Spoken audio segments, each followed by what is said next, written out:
Okay. Yeah. So once we've done the wrist, so the wiggling around the wrist, we're going to move down the hand. So again, doesn't matter whether it's a thumb or fingers, whatever works for you. We're just going to put some pressure in between the bones. So try not to press directly onto the bones in the hand because they're quite small, but find the space in between the bones. So I start here in that V between my finger and my thumb, and this bit, there's quite often a lot of tension in here, especially if you do a lot of texting or a lot of typing. That can be really painful in there. And again, there's a couple of pressure points in there. So if anything's painful, don't push directly onto it. If it's bearable, you can push directly onto it, look directly down. If it's really painful, just kind of push in near it and then push along. So you're pushing up like that. Oh, turn around. Oh yeah, got it. Up like that. And Yeah. you can do that on the top of the hand and the palm of the hand. So the palm of the hand, you've got more tissue, less bone. So you can push a bit harder. I have to approach it from a different angle from you because your fingers are longer. So Yeah. I'm often doing some different movements. Yeah, I mean, everybody's different. So whatever works, and everybody's got Yeah. different, mobility. So Yeah. I'll just do that with every single finger. So now just moving along the wrist a little bit, going in between the two Oh fingers. yeah. And you You just know, put as much pressure as you can, but not if it's painful. If it's painful, just ease off. So I kind of push in and then along. yeah. Oh, Yeah. really hard to get into the camera line. Let's try it that way. So pushing in and then along. So up towards the knuckles. And sometimes you go nice and slowly, and sometimes you'll feel like a little kind of lump or like it's giving. That's perfect. That's what you're aiming for. And so last one here. Pushing along here, like tiny little pops, almost like you're popping bubble wrap or something. That's a good thing to feel. Any clicks and things there, you don't need to worry about them. Unless anything that's painful, that's more of a worry. But sometimes the pressure points can be incredibly painful. So the theory of the pressure points is that if they're painful, it's because they're blocked and you need to apply pressure to them, but you need to do it subtly enough that it's bearable. So if you do find just one little point where it's a lot more painful, then that's what it could be. And just work around it, just kind of press on it and wiggle a little bit rather than pressing into it so hard. And sometimes that's enough to disperse. If you do it regularly, just a press and a wiggle can do. So if it is really painful, just pressing and wiggling is a better start. And then you can kind of go a bit deeper and start to stretch it out. So there's two different systems that we're talking about here. I'm talking about the meridian system, which is, again, now scientifically proven, but if you chop the body up, you don't see anything. It's an energy system. So the pressure points are blocks of energy. I don't know how they've scientifically proved this, but they have, after poo-pooing it for years and saying it was, acupuncture was a load of nonsense. And the sort of massage that I trained in was, it was very popular, but very poo-pooed by science. And then just after I qualified in acupressure massage, suddenly they decided it was real. And that's why you can sometimes get acupuncture on the NHS now, because they've decided it's worthwhile after all. So then we're just going to work down the finger. So you can do that on the front and on the palm. Like I said, with the palm, you've got a lot more, you can push in a lot harder because there's a lot more muscle and connective tissue. So this is another point where it can be quite painful. This pad bit, there's a pressure point there where if you get a lot of headaches, like there you go, I get a lot of headaches. I can feel that. Oh, just there. So again, if you can bear it, you just press onto it, or you can even have, like I've got, that's tender. Yeah, it can be really tender. But if it's tender, just give it a little bit of a wiggle and move on. If it's bearable, press a little bit harder. Do it for a minute or so, and then release. And then So you can, yeah, you can do both at the same time if your hands allow that. Be careful with the hand you're working with, because that can get quite tired and you can tense that hand up quite a lot.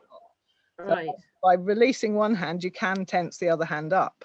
That's the danger of self-massage, I guess. When someone else is doing it to you, they're just tensing their hands up. So when I was doing a lot of massage, I was constantly massaging my hands, because otherwise they'd just end up like that from all the work I was doing. So, I've just swapped hands while you're talking. yeah. I know you need to focus on one because of your Yeah, I finger, can't do but, anything with this gammy finger. I look like a leper. Like, it's revolting. I had a really fantastic experience of what then was probably quite forward thinking massage, because I was over in California at the Esalen Institute when I was around 20, and they were at the forefront of developing massage techniques and things. But I can remember, so I was very lucky. I experienced quite young in my life some very wonderful massage. But the thing that always interested me, and I think I've been looking for ever since, but it's hard to find a practitioner, is that I had a sense, not that anybody told me to look for this, but I can remember experiencing a feeling of, as somebody was working on different, whatever part of the body it was, I felt some kind of energetic release. Yeah. So I was experiencing, I think, what you've described about the meridians. And it strikes me, without really having studied it, but just to kind of observe my own experience and talking to people, it strikes me that that's probably a very important thing for everybody's well-being. Yeah. And that as a way to help us move on from, I suppose, the other ideas that were around at that time, well, still are, I think, that when difficulties that we experience and traumas in life, which everybody has, extreme ones as well, they can get held. It's this idea of their energy being held somehow within the body. Yes, exactly. So I think it feels like an intuitive understanding that matched what people were kind of wondering about or studying seriously out loud. It feels like massage is probably much more important than perhaps many Yeah, well, it's very interesting you say that, because for years people have been telling me to go to therapy, basically, and I've been saying I don't want to go to therapy. I don't want talking therapy, because intuitively, to me, I thought, if I have to talk about all the stuff that's, traumatic stuff that's happened in my life, I'm just reliving it. I don't want to relive it. I just want it out of my body. Now, I've just been saying that with no scientific backing for like 20 odd years. And then I did some trauma informed training a couple of years ago, and all the like top counselors and things are now saying that to release trauma, just talking is not enough, even on its own. Good. Even if you don't talking, you have to release, you have to do body work and release the energy that is stuck in the body. So that's one way to look at meridians. If you've got blockages in your meridians, you've got stuck energy. So emotions are a form of energy. So emotions, again, I don't know how they've proven this, because you can't see the energy in our body. So how they've done all this, I don't know. But it's very widely believed in the scientific community as well now that emotions get stuck in the body, and that we need physical work to release this as well. So and it helps us live. It helps our souls, for want of a better word. I don't know what other word to use. Somehow it helps us, because it's fascinating. It's nice to be able to talk to you about it, because I've forever been looking to try to find somewhere, and it's been difficult here in the UK. I mean, that's nearly 40 years ago I was experiencing these types of approaches. And intuitive massage, I also think, is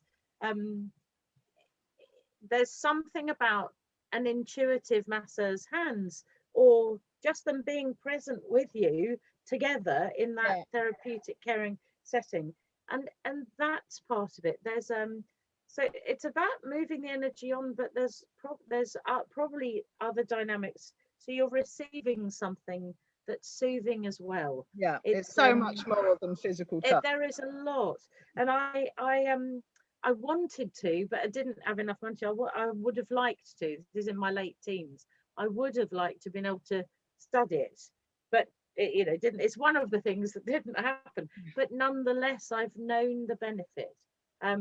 Anyway, you're too far away. Otherwise, I'd come and book in. It's such a shame. I'm not complaining. Yeah. I was hoping to come back this summer and do some work, but yeah, the way things are, it's just too difficult to travel at the moment. Yes, and your work, it sounds like you've got work there as well, which is productive. Yeah, So, I mean, I much prefer being here, but I do miss coming to England, and I really miss my kids and my family. But yeah, hopefully it will get easier soon, and maybe I'll be able to give you a massage. Oh, well, this has been wonderful. Thank you. So let's just finish off on Yes. the fingers. So I've moved Okay. on to my other hand. I'm just being really careful. So we've done the wrists, we've done the hand bit, and then just the fingers. I just tend to kind of, again, as much pressure as possible. Right. Going down the side. You can either slide like we did on the hands, or just kind of pull and wiggle at the same time. Depends on your joints as well. So some people have got painful joints. Now this can help the painful joints, but don't do anything that aggravates the pain. So I'm just doing each finger on both sides, a little bit of wiggling, a little bit of pulling, and then maybe after you've done that, a little rotation like that. And I finish, if people's joints aren't painful, just by gently kind of holding the finger and pulling. So you can pull just at this end, or you can kind of pull and slide at the same time. My hands are super dry at the moment, so I can't do the slidey thing. Again, from doing all that lime plastering. I had a hole in my glove and I didn't realise, so the glove was actually full of lime. Bless you. Is it mending all right? Slowly, the finger? Yeah, I think so. It looks terrible today, but I think it's mending. It's a lot less painful than it was. Yeah, so just pulling and sliding a little bit. And sometimes the fingers will crack. That's okay. I'm a great fan of cracking. Some people hate it, but it's just releasing air. It's not doing anything bad. Some people say, "Oh, it's going to give you arthritis." That's a load of nonsense. And just to ask, if you're doing this for somebody else to help them, a hand massage like this, I suppose what I'm seeking is a way to feel comfortable about being firm with another person's hand. I mean, you just have to ask them for feedback. Yeah, I mean, that's what I do. I just say, let me know if it's uncomfortable, and letting them know that a slight discomfort can be okay, but if it's painful, then that's a no. So that's getting people to, it's kind of training people a little bit in the difference between discomfort and pain. So discomfort is okay because it can be slightly uncomfortable to, just to press into it, but that doesn't mean it's a bad thing. But if it's like a sharp shooting pain, that's different. That's an alarm bell. But just asking for feedback, so that's at the beginning of a massage. I always really stress to people, this is your treatment. So if what I'm doing isn't right, if it's too uncomfortable, or if it's making you feel on edge, or anything, not just pain, if you don't want to be touched somewhere, then just tell me, because otherwise you're not going to enjoy it. So obviously if you're doing it for a friend or a partner or something, then then hopefully they're going to be more honest with you. Sometimes people are, they don't want to say anything to the therapist because they don't want to be awkward or something. We're very hesitant about saying things in England, I think. So just tell people that you need that feedback. Okay. Thank you. My top tip. And then after you've done them, I'll just do a bit more kind of rotating. Sometimes you can feel the difference just from doing that. And the things that we do on the feet, so we're not going to have time to do the feet, but I've got a video on YouTube, so I can send the link to that as well. The things that we do on the feet, you can also do if you're You can get down on your hands and knees and do them on the floor, so you can really push into it, or you can just put the ball, I'll just show you quickly with the hands. I don't know if I'll be able to get the computer so you can see the table. No, this is going to be really hard. I need the so basically I'll just talk you through it. Okay. I stand up, so on all fours is how I normally do it, but now I've got the ball under my hand. Let me see if I push the computer over here, if we can. That's better. Yeah, there we go. Yeah, can you see that? Yes, there you go. So I've got the ball under my hand, and just the same as we do with the feet, just leaning onto it. So I've got as much pressure as I can onto the ball now, and just sliding it along. It's really hard for me to see the screen from here. So just the same as you do on the feet, just sliding up and down. Now, if you're on the floor, I find this easier because you can do the arms as well. It's hard, it's really hard for the ball not to ping off on the table. If you do it on a yoga mat or something, you've got a little bit of grip. Can you still see that? Yeah, there you go. So I've got my hand cupped around the ball to stop it pinging off. And with my other arm, I'm applying as much pressure as I can as I roll down the ball. Now, it feels a little bit counterintuitive because I'm tensing up in my upper arm a bit to be able to do this, but that's actually okay because that's tightening the fascia a little bit. And so the fascia is already kind of tensed, and then we're trying to stretch it, which is actually the best way to try and stretch it. So people just assume that it's better to have the fascia as relaxed as possible when you're trying to stretch it. But if it's already tense, then you can stretch it a lot better. So I'm just rolling along different points as I lose my ball in the forest. And you can do this intuitively. Like I did a session for Illuminate a couple of years ago. I think you were there actually, Lynette. Do you remember where there was loads of us just kind of rolling around on the floor? yes, I was there. Yeah, and we came up with so many different techniques that I'd never been officially taught or anything, but everyone was like, oh, okay, this feels really nice. That's where I got these wrist techniques from. So just under the wrist with the ball, I can hear things, I can feel things popping away in here. So if you're on all fours, you can roll over a lot easier. Whoop. Obviously then it's harder in some ways because you need to use your whole body weight. You can probably use one of those non-slip mats, yes. The things that you put on a tray. Yeah, that's a good idea. But basically what I'm trying to say is that intuitively go for what feels right for you. It doesn't have to be something that I've taught you. With a tennis ball in particular, you're very unlikely to hurt yourself. Yeah. So it's a gentle way to release it. Even with any form of self-massage, you don't need a qualification in it. If it feels good, then do it, because if it feels good, it's doing you good. It also comes back to that kind of like the DHEA activation thing we were doing earlier. If it feels good, it's going to make you feel better, which is going to help to balance things out in general. All of these things are nice to do as part of your evening routine as well, because they can help to send you relaxing signals in your brain, and that getting the cortisol down again can. I could feel today, as soon as you guided us to put our hands on our wrists, immediately I'm noticing my breath and my breath relaxing in that moment.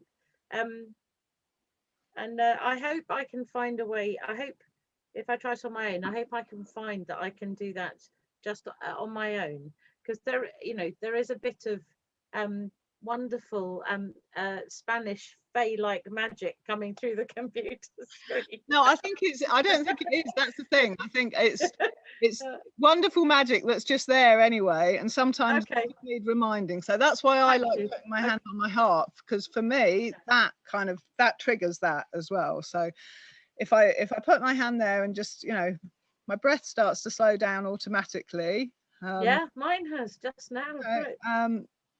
And that's enough to just kind of start the process. So thank you for your kind words, but I take no credit for it whatsoever. So, you're the reminder. Yeah. Well, a bit more than that, I think. Oh, but basically, yeah, anything that feels good, just do it. Don't worry if I've shown you how to do it or not. And you can apply similar techniques to so the way that you can do your feet with the ball, and then you can apply those techniques to the hands, where you can apply the same techniques that we just did like this. Yeah, that's a brilliant foot massage as well. The feet and the hands are incredibly similar, so you start at the ankle and work down towards the toes.